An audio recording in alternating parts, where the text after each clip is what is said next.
Hello friends, welcome to film and history. आज हम आपको प्रदीप कुमार की जीवनी बताने जा रहे हैं, तो चलिए शुरुआत करते हैं। प्रदीप कुमार हिंदी फिल्मों के एक अभिनेता थे।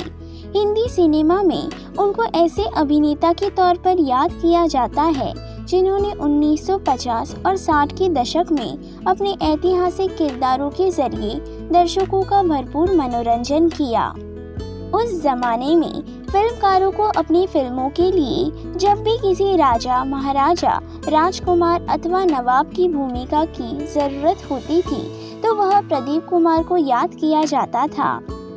उनकी उत्कृष्ट अभिनय से सजी अनारकली, ताजमहल, बहू बेगम और चित्रलेखा जैसी फिल्मों को दर्शक आज भी नहीं भूले हैं। प्रदीप कुमार का जन्म 4 जनवरी 1925 को कलकत्ता, बंगाल में हुआ था। उनकी मृत्यु 27 अक्टूबर 2001 को कलकत्ता, वेस्ट बंगाल में 76 साल की उम्र में हुआ था। प्रदीप कुमार बचपन से ही फिल्म अभिनेता बनने का सपना देखा करते थे। इस ख्वाब को पूरा करने के लिए वह रंगमंच से जुड़े। हालांकि इस बात के लिए उनके पिताजी राजी नहीं थे।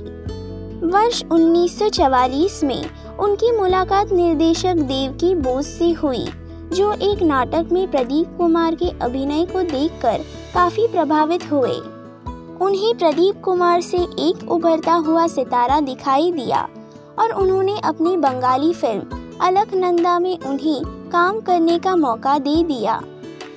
फिल्म अलकनंदा से प्रदीप कुमार नायक के रूप में अपनी पहचान बनाने में भले ही सफल नहीं हुए, लेकिन अभिनेता के रूप में उन्होंने सिनेमा करियर के सफर की शुरुआत कर दी। इस बीच प्रदीप कुमार ने एक और बंगाली फिल्म भूले नाई में अभिनय किया। इस फिल्म में सिल्वर जुबिली मनाई। इसके बाद उन्होंने हिंदी सिनेमा की ओर भी अपना रुख कर लिया। 1949 में प्रदीप कुमार अपने सपने को साकार करने के लिए मुंबई आ गए और कैमरामैन धीरेन डे के सहायक के तौर पर काम करने लगे। एक वर्ष 1949 से लेकर 1952 तक वह फिल्म इंडस्ट्री में अपनी जगह बनाने के लिए संघर्ष करते रहे। प्रदीप कुमार को फिल्मों में नायक बनने का नशा कुछ इस कदर छाया हुआ था कि उन्होंने हिंदी और उर्दू भाषा की तालीम हासिल करनी शुरू कर दी। फिल्म अलकनंदा के बाद उन्हें जो भी भूमिका मिली वह उसे स्वीकार करते चले गए। इस बीच उन्होंने कृष्ण लीला, स्वामी, विष्णुप्रिया और संध्या बेला रूप कथा जैसी कई फिल्मों में अभिनय किया, लेकिन इनमें से कोई भी फिल्म बॉक्स ऑफिस पर सफल नहीं हुई। वर्ष 1952 में प्रदर्शित फिल्म आनंद मठ में प्रदीप कुमार पहली बार मुख्य अभिनेता की भूमिका में दिखाई दिए। हालांकि इस फिल्म में पृथ्वीराज कपूर जैसे महान अभिनेता भी थे, फिर भी वह दर्शकों पर अपने अभिनय की छाप छोड़ने में कामयाब रहे। इस फिल्म की सफलता के बाद प्रदीप कुमार बतौर अभिनेता फिल्म इंडस्ट्री में अपनी पहचान बनाने में सफल हो गए।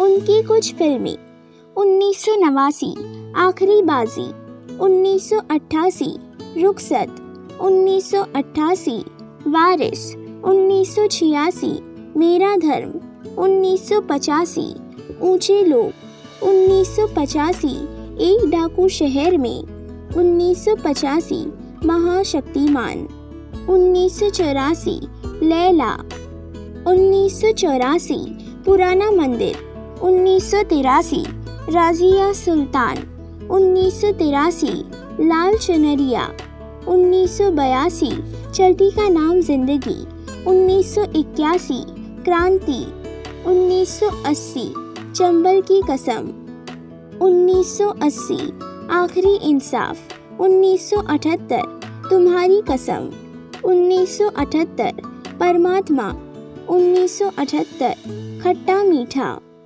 1977 कलाबाज, 1977 सफ़ेद झूठ, 1976 शंकर शंभू, 1976 दो अनजाने, 1975 चैताली, 1973 दूर नहीं मंजिल, 1971 महबूब की मेहंदी, 1967 बहू बेगम, 1967 रात और दिन, 1966 अफसाना, 1966 दो दिलों की दास्तान, 1965 भीगी रात, 1964 चित्रलेखा, 1963 मेरी सूरत तेरी आँखें, 1963 उस्तादों के उस्ताद, 1963 ताजमहल, 1962 राखी, 1962 आरती,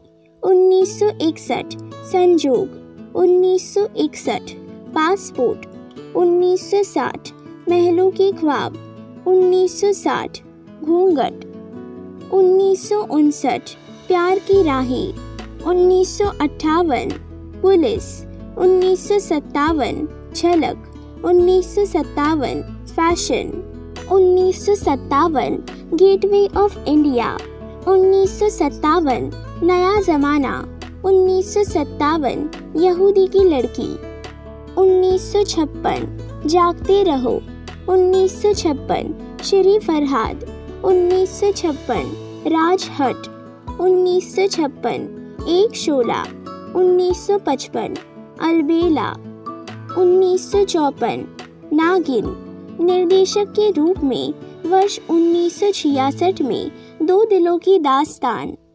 अगर फिल्म एंड हिस्ट्री की ये जानकारी आपको पसंद आए तो प्लीज़ इस चैनल को लाइक, शेयर और सब्सक्राइब करना ना भूलें। धन्यवाद।